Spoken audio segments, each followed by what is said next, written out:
This is HEDG Hosts. My name is Karol Borowiecki, and I have the great pleasure to welcome you to this series brought to you by the Historical Economics and Development Group at the University of Southern Denmark.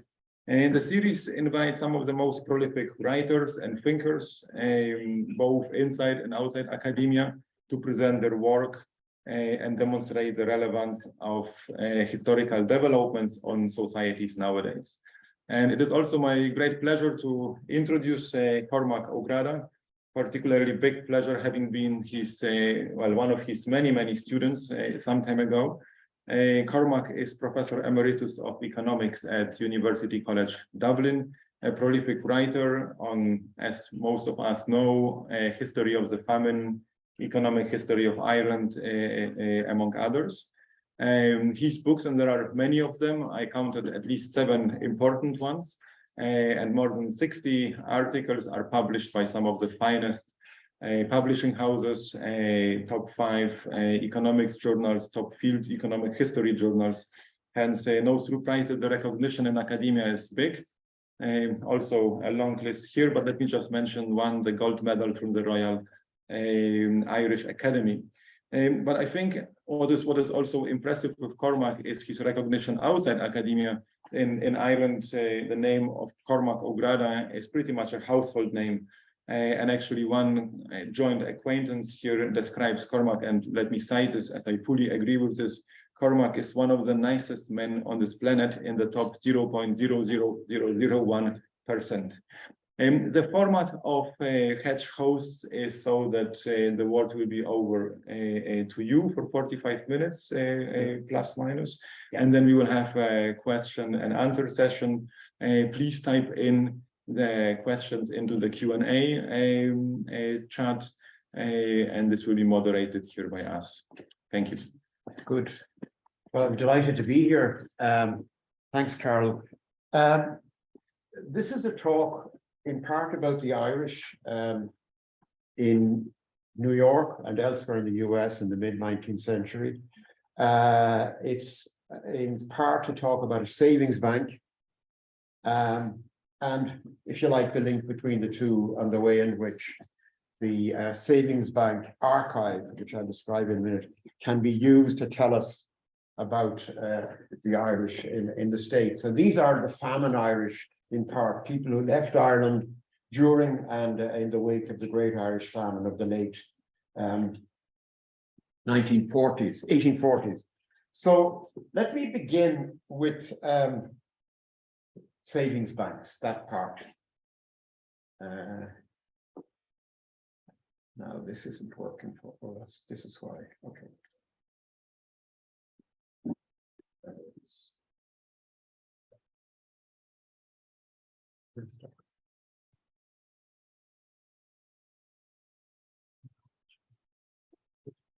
Good.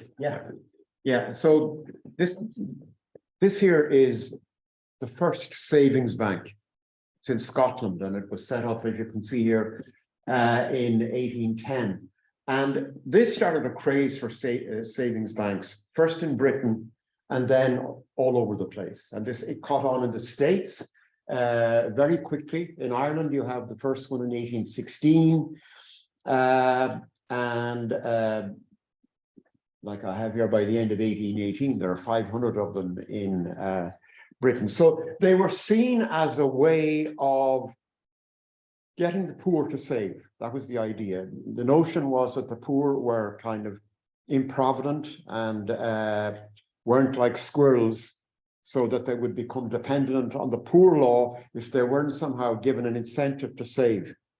And so that's the beginning of this.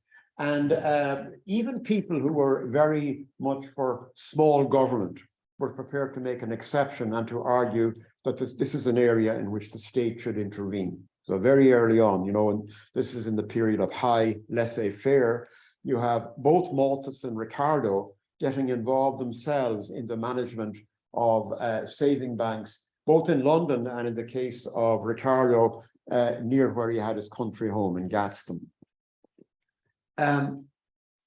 So the context is Irish emigration to the US, and the institution that is going to provide us with our data is this one here, the Emigrant, what used to be called the Emigrant Industrial Savings Bank.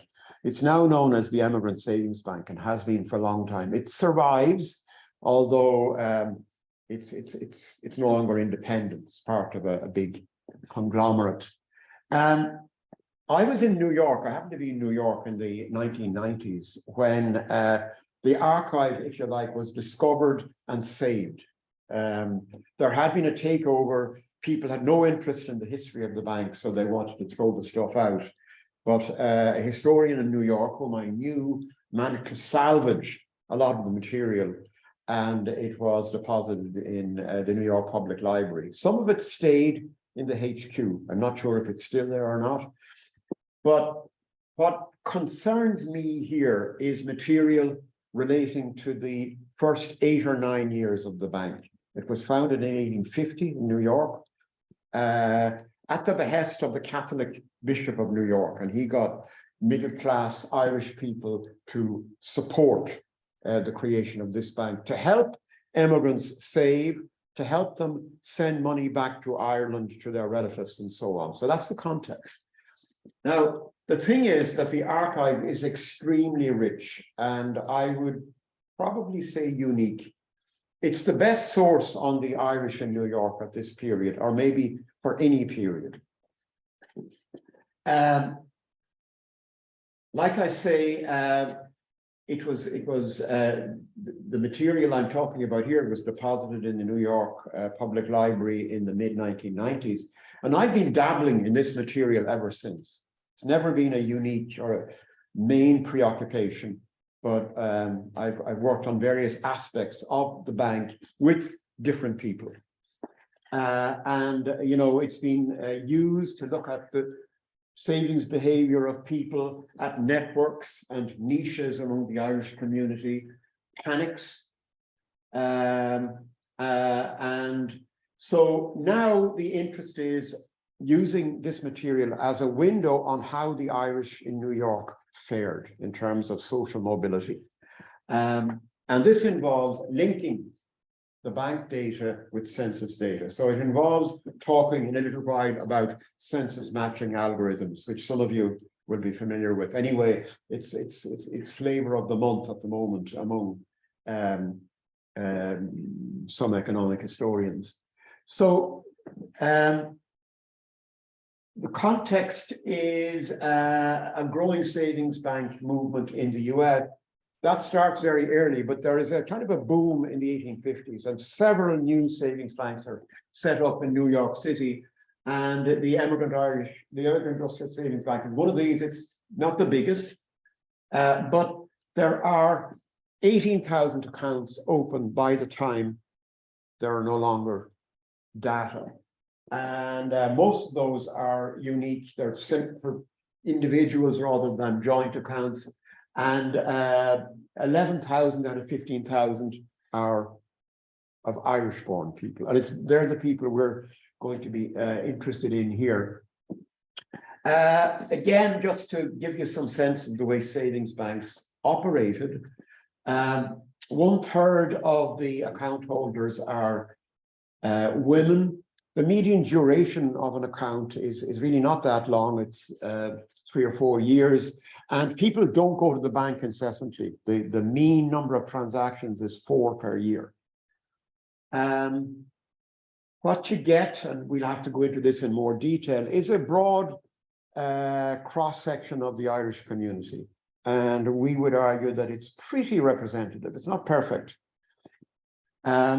The other thing that's important here is that a lot of people were saving through savings banks at this time, and we reckon that something like 1 in 8 of the Irish in New York were directly or indirectly related to the bank.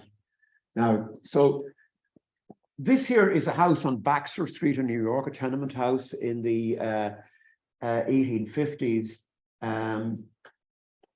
Mainly Irish people lived there, but it so happens that some of our account holders lived in that very house. You can see the situation here is that a coffin is being brought out of the house onto the horse and cart. That was around the time we're talking about. So this now is one aspect of the data. These are from the ledgers. So what the ledgers gives you is the complete savings history of everybody who has an account. This here is Mary Mulvey, and you can see that there's $200 and then there's 40, and you see a lot of small items, and these are interest accruing on the deposit. The interest rate is generous, it's something like 5%. And that's important too. In a minute, you'll see why. Now, so these are from the ledgers, but then there is another source, the so-called test books. And this is where most of the information that we need comes from. And what they give you is the name of everybody, the date they open their account, but then there's a great deal of personal information. If they're Irish, when did they arrive? What ship did they arrive on? What year did they arrive? Have they siblings in Ireland? Have they siblings in America? Their occupation? Are their parents alive? So there's all this information, which was collected for security reasons, just like you're asked today, what was your first school or what your mother's maiden name? So, but they went overboard. From our point of view, that's good. So this woman is a washerwoman and a housekeeper. We have her husband's name. Now, the opening deposit is quite big, $200 in 1851. And then she may have been actually saving on behalf of her husband, who is not a washerwoman, who presumably has a better occupation. And the highest balance goes up to over 3,000, which is a lot. And then it's described here as washerwoman who saved more than 3,000 after her husband disappeared 4 years after she opened her first account. And then this is from the test book. So you have name and the date, and this is the number of the account, occupation, and then there are all these other details about family and connections and so on. So this is, the work I'm doing here is based on a database that was put together by one of my co-authors in the last 5 years or so. So it's much better than what I worked with earlier. I was working with a sample, but this fellow got money to put everything into a database, including most of this information here. So this gives you a sense of the nationality of the account holders by year. And maybe somewhat surprisingly, it's becoming increasingly Irish over time rather than less so. But you're talking about 75% are Irish, and then there's some British, German, US. And there were 9 Danes, I checked this morning. Sorry, no. Okay. So yes, I mentioned earlier that there is this, in terms of the economics of savings banks, there is this retreat from laissez-faire. Another point to be made about them, which I just leave with you, not dwell on, is that in a sense they weren't successful. They did not inculcate prudence into the working class. And that is why the old age pension was necessary in Britain in the early 20th century, because there were so many poor, destitute people around, and it was felt that, in a way, the people who ran the savings banks were against bringing in the old age pension, because they said this would cause a moral hazard problem. But the state said, no, these haven't worked. We've given them a century, and the poor are still with us. So,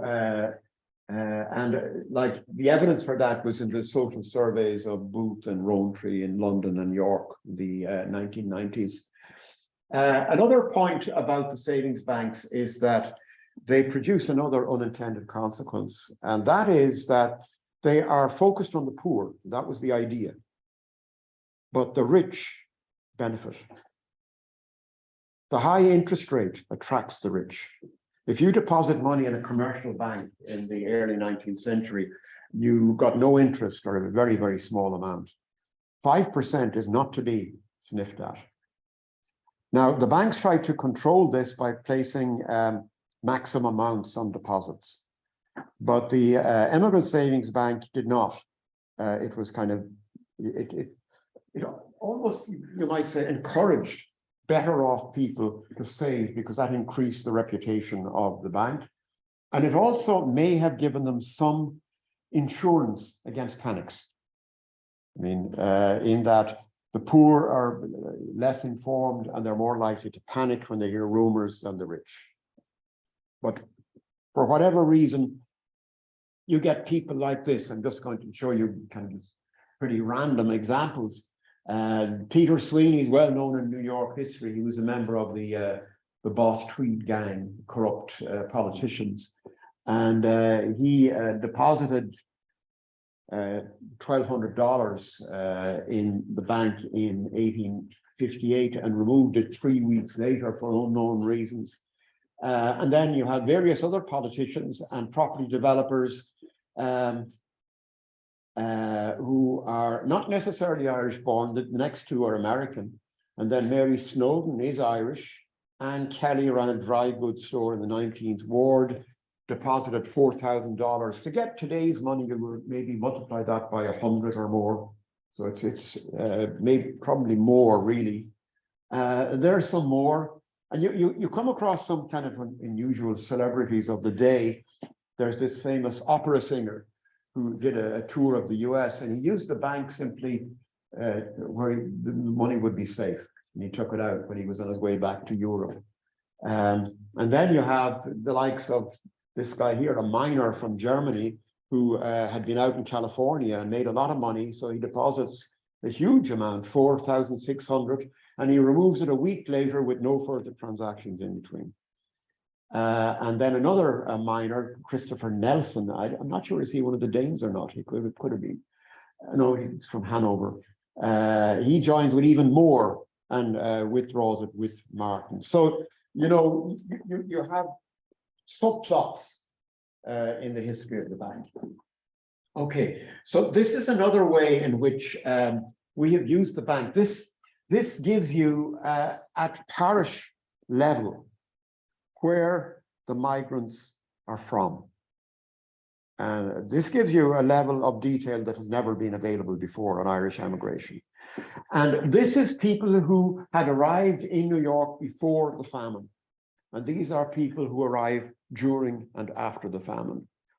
And what is interesting is in the pre-famine period, you see there is this concentration on South Ulster and North Leinster, kind of there, the centre north.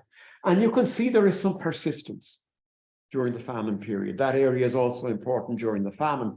And that is important because it tells us something about migration as a way of relieving disaster. If you have a history of migration from an area, if that area is hit by a crisis, the people who have already gone can help people out. And that is a general kind of important fact about migration. You see it in Somalia in 2011, 2012. They have a diaspora. And so a lot of money went back by unofficial channels, really. When NGOs couldn't get relief through to Somalia, the diaspora were able to send money back and help people not end up in refugee camps in Kenya and Ethiopia. So this is a general important aspect of migration. And then you see that migration spreads. You know, you have migration in areas where there hadn't been any before. This gives you a profile of, in terms of occupation of the migrants. So they are, if you look at the Irish, they're overwhelmingly working class, skilled and particularly non-skilled. But those who arrive before the famine tend to be more skilled than those who arrive during and after. Now, that is partly because they're older and they would have upped the ladder a little bit. And you can see the Irish are very different from the US, GB, and German account holders.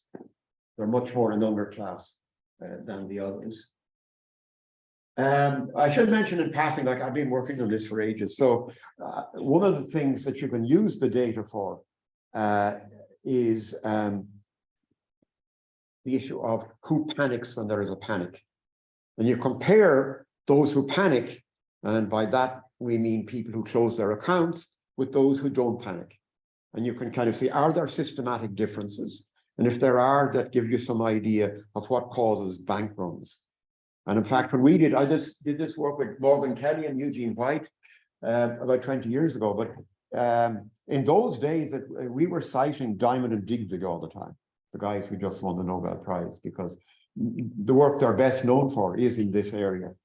And, you know, there is other work. There's work by Temin and Volz, for example. In that book, they wrote about the bank in London. They discuss panics, but what we have actually was much richer. And then there is a new work by Quinn and Turner. They're both in Belfast on panics and what causes panics. So this is a kind of a sub-literature, if you like. So with Morgan Kelly, we emphasize networks, and we found that controlling for everything else, people from certain areas were more inclined to panic than others. And that's because of word of mouth, presumably. And then in the paper with Eugene White, the focus instead was on insiders and outsiders. And what we mean by that was, were those who panicked being rational or not? If you're an insider, you have information and you behave rationally. And you can see here, I mean, there are big systematic differences. There's just one aspect. In terms of those who panic, they're much more likely to have a lot of money in the bank. Okay? And that's why they say this bank is basically sound. You know, we're not going to be. Okay, so this is the meat of what I'm going to be talking about now. Social mobility. And in this literature, the main way of measuring social mobility is occupational categories. I mean, if you had information maybe on the addresses people lived at or how much money they had, that might be an alternative, but it's not available for the large number of people who have occupational status information. So this is our categorization. We find this useful in the context of the Irish. So you have business owners, professionals, petty peddlers, white collar, that means clerks, teachers, and so on. And then we have skilled and unskilled workers. And nearly everybody can be fitted into those categories. So you see that there is a change. We have occupation within 1 year of arrival, 10 years of arrival, latest known. And that seems to suggest that there is some kind of upward mobility, like you go down from 44 to 29 to 25% for unskilled. And then this is another way of telling the story. These graphs are put together by a co-author, Tyler Anbinder, and we have a paper coming out in the Journal of Interdisciplinary History where these diagrams appear. So this gives you both the initial and the final known occupation. How do we know? We know because we employed a professional genealogist to follow people through, to find people through city directories, obituaries, newspapers, census material. And some people, most people we can't find. They somehow lost. But we can find quite a lot as well. And some that we find in 1855, we can find again as late maybe as 1880 and not in between and what have you. Some die, some return to Ireland, whatever reason can't be traced, but we can trace a good few. And then, of course, then we have to worry about, are those we can trace representative? We're going to have to talk about that. You know, we have great information and you can do this kind of thing. And you say, but maybe those who give us this are not the same as in terms of, you know, they're not as representative for whatever. This is, transition matrices. We've lots of these, and it's another way of presenting the information. So in this particular case, you see professionals remain professionals, some business owners become professionals, and what have you.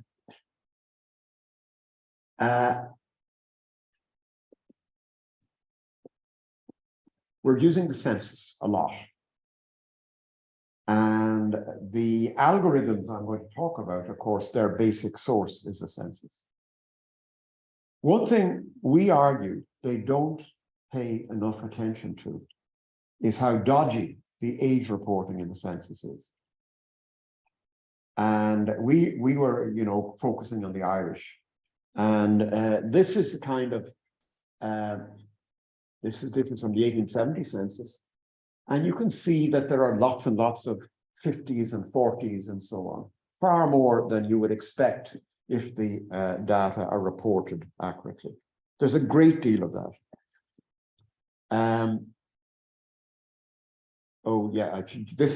This simply, again, gives you an idea of how rich the data are. It's Anbinder who put this together, but this gives you the addresses of people in the bank and whether you can follow them through or not.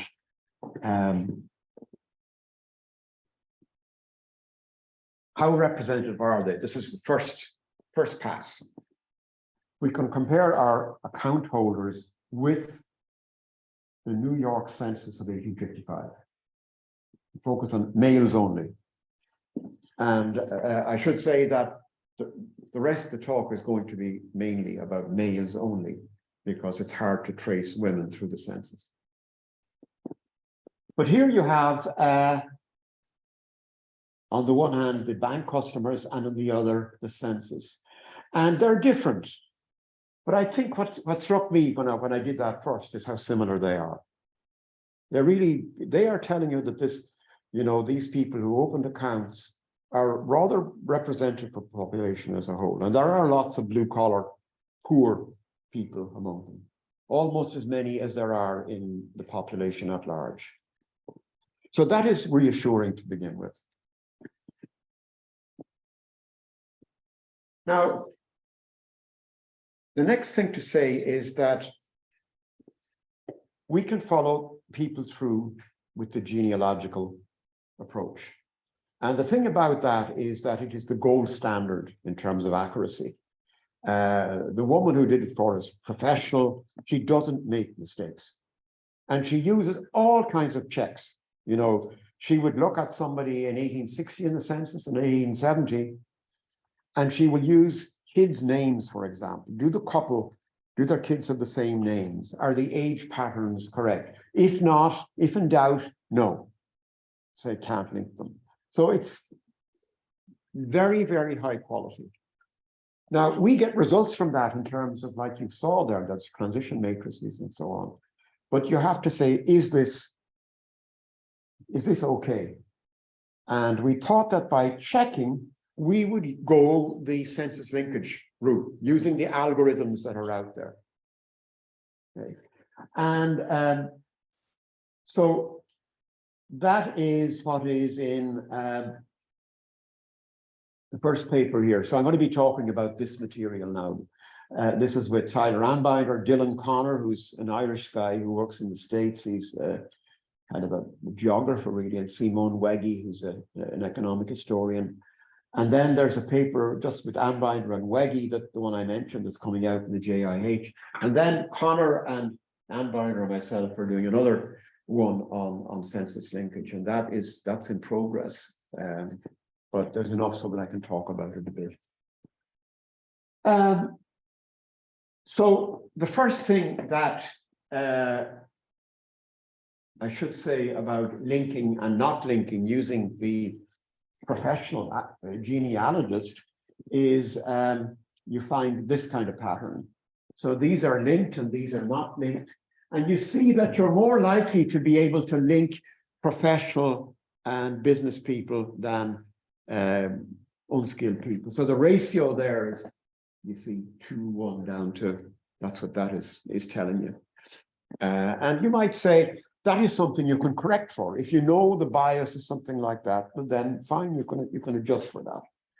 And this is another way of stating the problem. So we have something like 1,300 linked here at some point or other, and 10,000 not linked.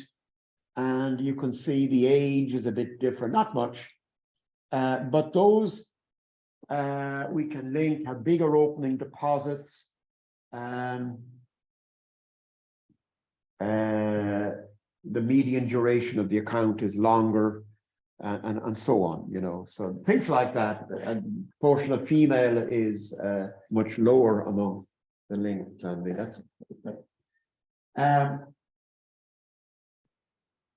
now when we use the hand linkages, these are the takeaway generalizations. These people who took out accounts in the bank were inclined to stay in New York State. The terms of spatial mobility is not great.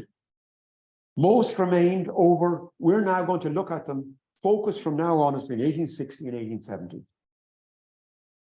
They stay married to the same spouse. Majority remain in the same occupational category. I mean, there's a lot of churning up and down, but most stay in the same category. And I suppose what we would emphasize is this a lot. And in fact, a lot move up. So there is this image of the Irish community in the historiography that they were an undifferentiated mass of unskilled workers who made no progress. And we're not finding that. And that is important for the historiography. It is important about how the Irish adapted to life in New York and in America. But the issue is it reliable? And that's why we say, okay, we'll check by going the other route, not relying on the professional genealogist, but look instead at these algorithms. So we sought help from, I'm using ABE a lot, and the references here are to Abramsky, Bustan, and Erickson, who've had several papers in the JPE, the AER, the JEL, lots of papers beginning in around 2012 up to, and they're still working in this area. There's a book by Abramsky and Bustan that uses the insights they got from this work. So what they did was they came up with an algorithm, and then they use it to tell stories about Norwegian immigrants to America, about immigrants then later from everywhere to America. They are in a tradition that goes back to Stephen Turnstrom, American social historian, who worked to begin with on a place called Newburyport, which is a small town in New England. And then he worked on Boston. He wrote a famous book called The Other Bostonians. And what he did was look at people in the 1850 census and then manually find them in 1860 and see what they're up to. That's what he did. And how did he do that? Well, he has their name, he knows where they're born, and he has their age. So he looks for people with the same age, same birthplace 10 years later. And using as a guide that they should be 10 years older. So the difficulty for Turnstrom is that he is restricted to persisters, people who stayed in Boston or who stayed in Newburyport. There was no way of searching beyond. Okay. In the 1980s, you had state level indexes of censuses available. So you could look for movers rather, as well as stayers within a state. That was a big improvement. And then in the 1990s, you have, beginning with Joe Ferry's PhD thesis, a linking strategy which covers the whole US. Now, Ferry did this manually, so he is working with samples of hundreds of people. And people thought at the time, this is fantastic. But now, you know, you can work with literally millions. So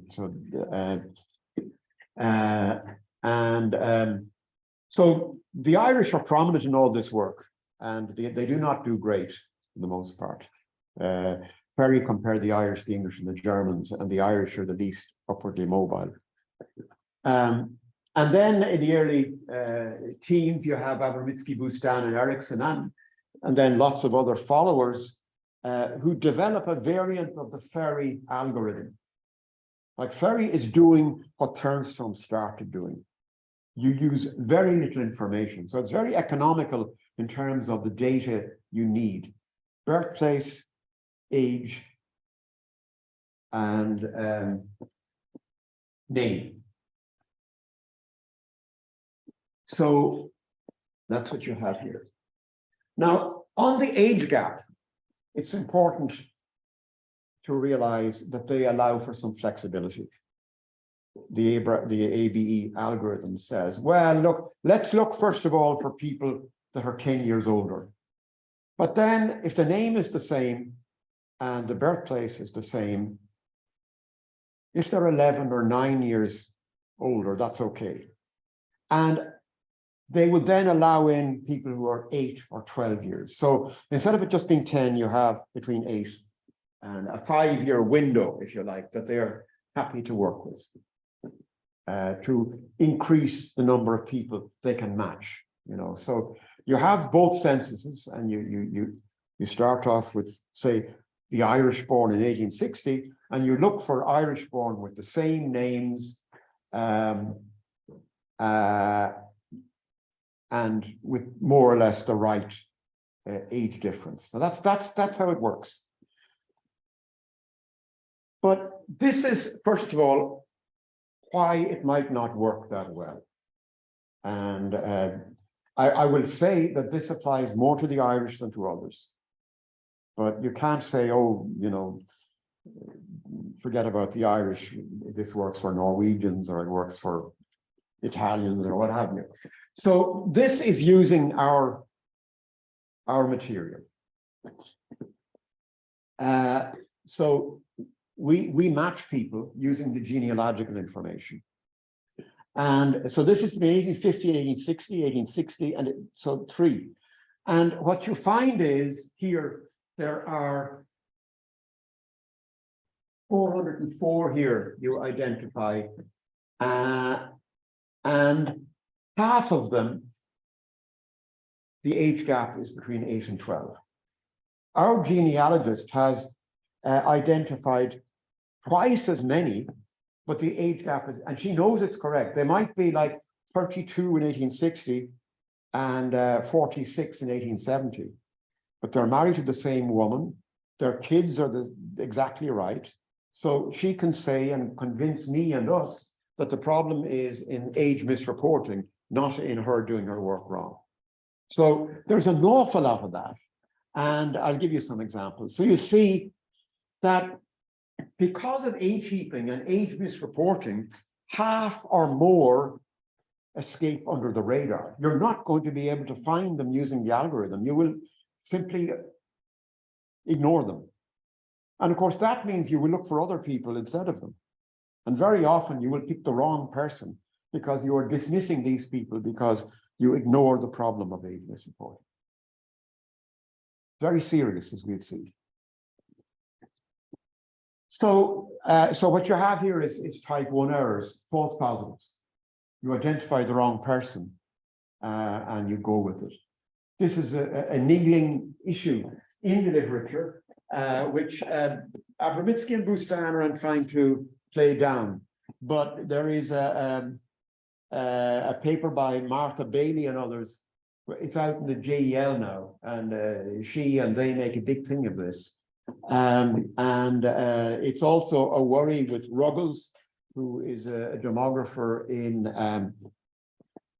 IPUMS. They're custodians of census data, and they make them available to scholars. And to overcome this problem, there have been new algorithms developed, one of them being by Jonas Helgerts and others, which is very recent. Now, establishing how serious the issue of false positives is not easy, because you have to know what the ground truth is, and for the most part, you don't. But we would argue that we do, because from the genealogical stuff, that is the gold standard. We can say, if it says something and the algorithm says something very, very different, the truth is going to be closer to our genealogical data. It's not the literal truth, probably, but it's going to be closer. So that is the tension between, if you like, the old-fashioned artisanal way of linking people and the modern automated way.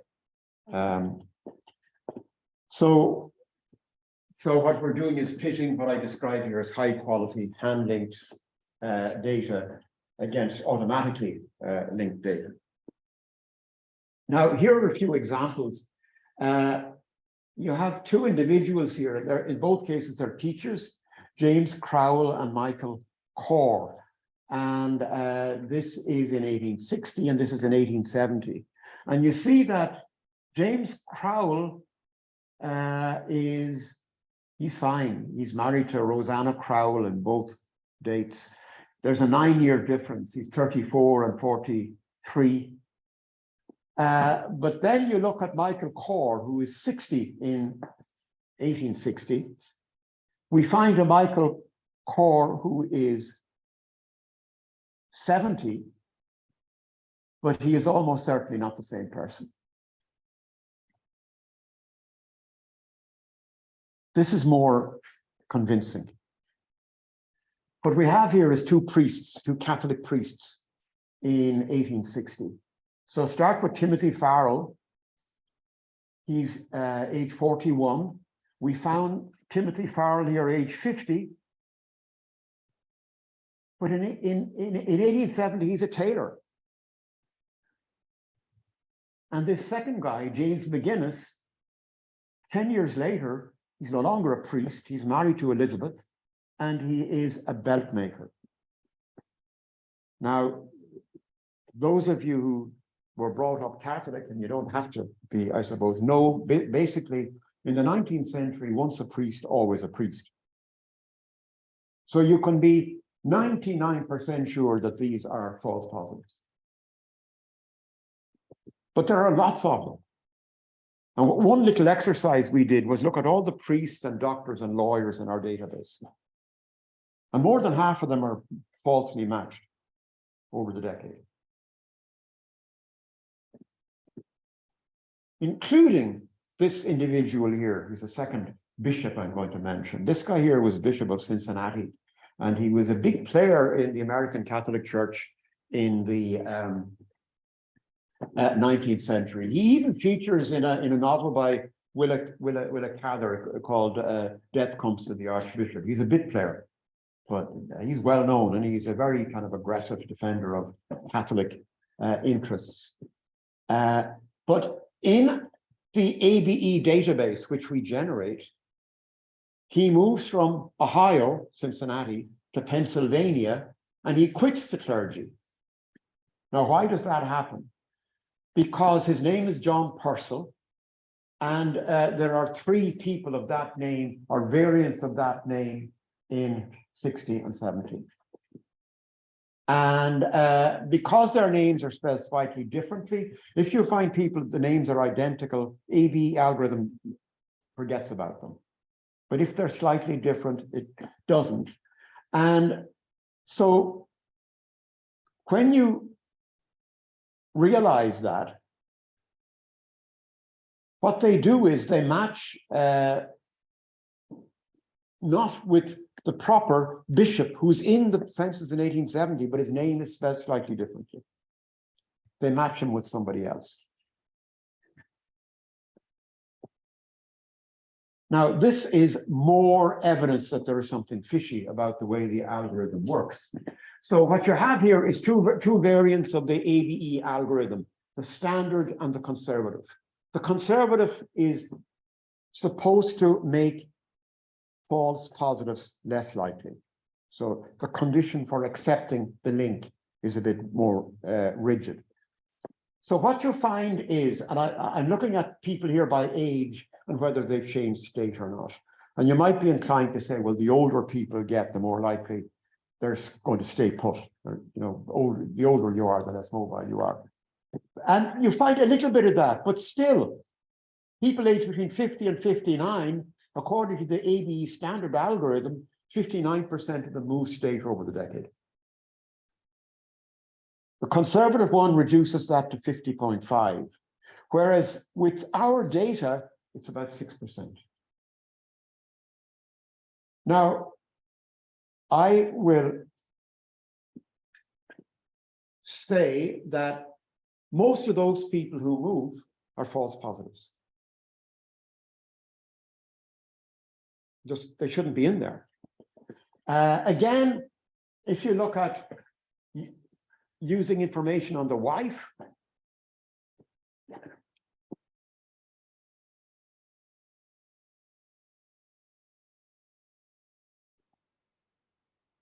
most of them have a different wife 10 years later. Whereas in the data, our data, it's only 10%. So there is something amiss here. Let me very quickly, so these are some examples, and some of them are kind of humorous, of why the algorithms do it wrong. So just take the first one up there, Robert Baxter, who's a brass finisher. In 1870, he's matched to a Robert Baxter, who's a bookbinder, and who has a different wife, but the age thing is 11 years, so that's fine. But the reason it's got wrong is that the numerator spells the name wrong. So, or else it's read wrong by whoever copied this thing. So it's Bartu instead of Baxter. And you see there's a 12-year gap there. Elizabeth, same woman, same occupation. And the kids are Isabel, Robert, Mary, Amelia, Isabel, Robert, Mary, Amelia. And all of these cases are examples of that. And you see in some, there is quite, say, look at Timothy Egan here. So he escapes the radar because he's 15 years older, 10 years later. But by every other market man and produce dealer, same thing. You know that that is him, even though the algorithm has rejected him. So I'm running out of time. So I just say that what we did shows that there are serious problems with the algorithm, both the conservative and the standard version. And then recently, the paper we're working on at the moment is looking at some of the more recent tweaking of algorithms. And the one we like best is by Helgert et al., which is published in Historical Methods. I think it's earlier this year.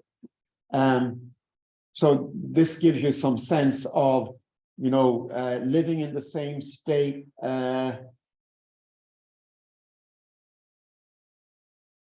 So the numbers are much closer to what we have. In the same occupational category, the numbers are much closer to what we have than with the others. So we think this is correct. Now, why is it correct? Because the Helgert et al. Algorithm uses other information. ABE uses only those three things I mentioned, so it's very economical. But the other uses information like if people migrated, where do they migrate to? And if they have two people who migrate, they will pick the one who migrated less in terms of distance. So there's a probabilistic thing. They use a lot of extra information to make the pick on a probabilistic basis. And it works. I think it can be improved, but it works. So just the algorithms create lots of false positives, but it's not just that if that's all they did, it wouldn't be a problem. They distort the outcome. They make people seem far more mobile, both occupationally and spatially than they really were.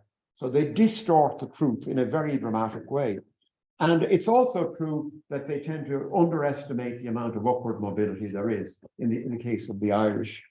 So let me just say in conclusion then,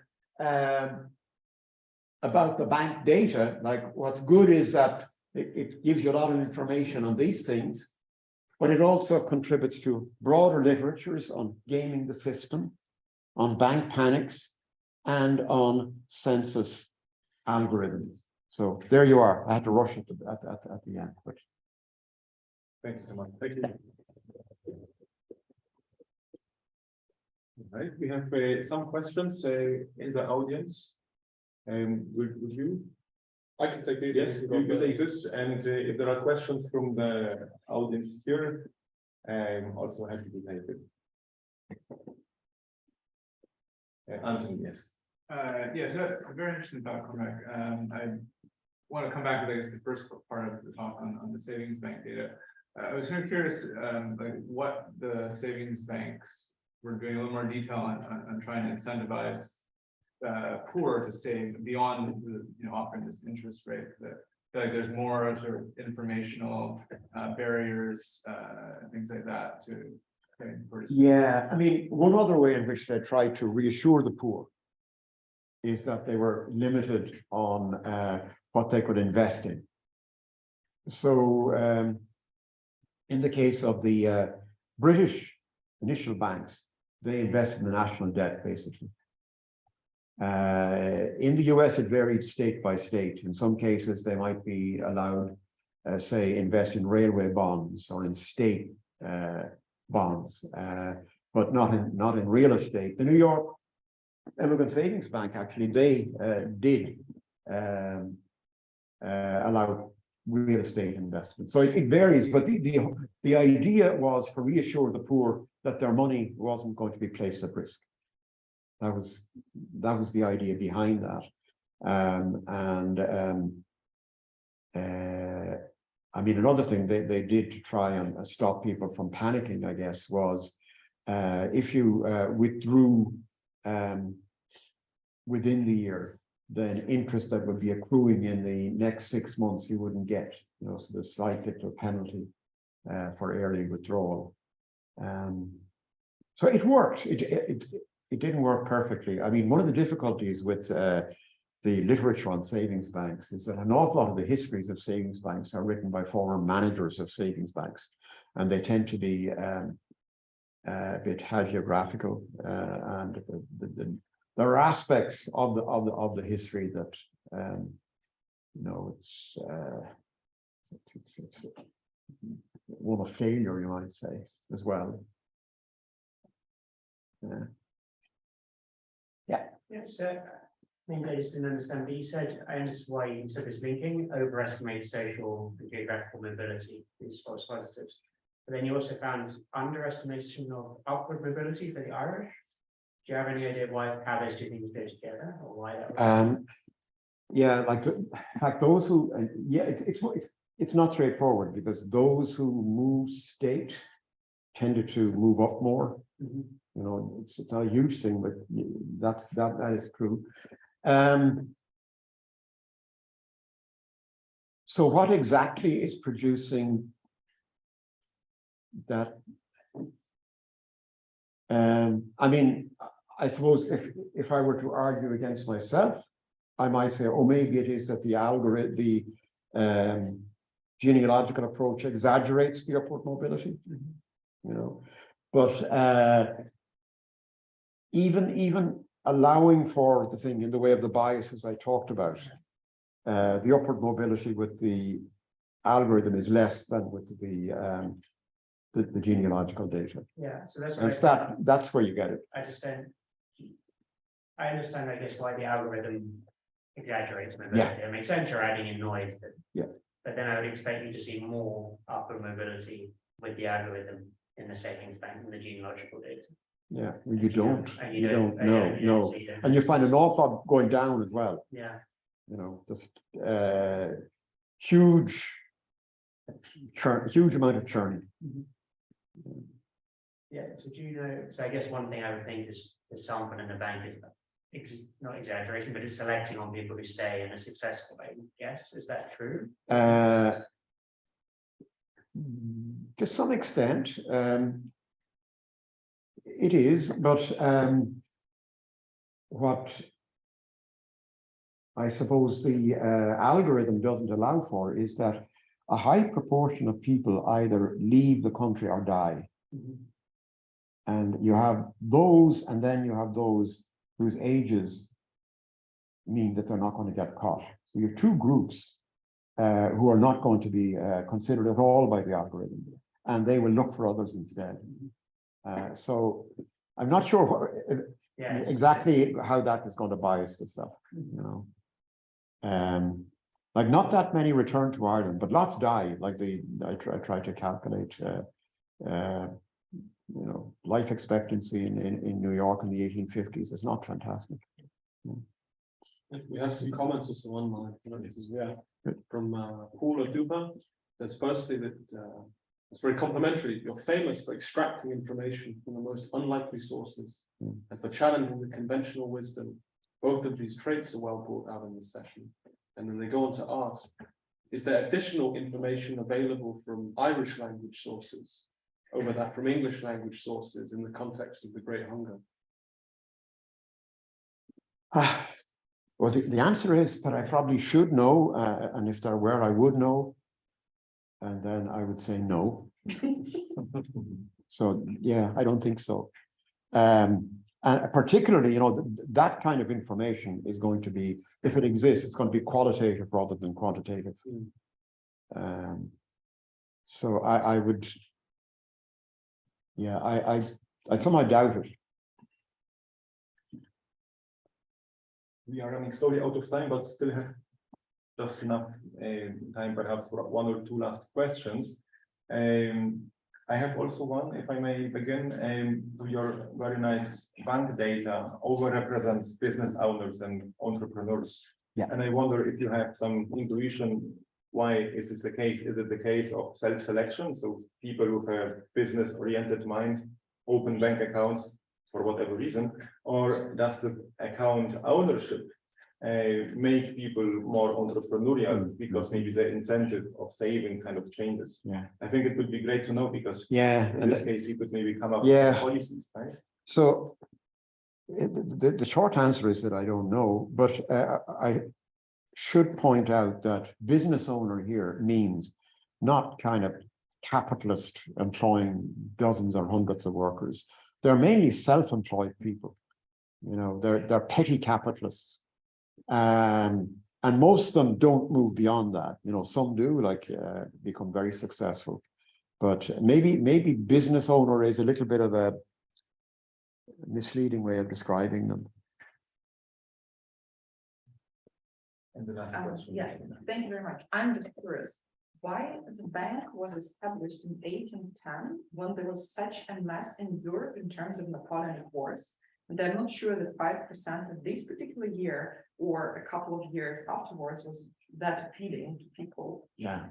So just like, I'm just surprised why this year. Yeah.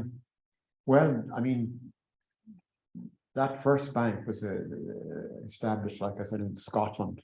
And I don't know, maybe the war seemed far away. Like you'd still like, there was inflation then, but it was tiny compared to what we're used to now. Like you know, inflation might go from 2 to 5% and back, and that 5% was far higher than might be available. Like, and that's why it attracted the people who were better off. You know, it seemed like a lot, and it was intended to be a lot. You know, it wasn't 5% in Britain, actually, it was less. It's in the US that it was 5%. But it was meant to be attractive, and it was seen to be attractive. And, you know, there is this boom in savings banks, like I mentioned, by 1820, you have hundreds of them. And they are attracting, there's great enthusiasm for them. So, yeah.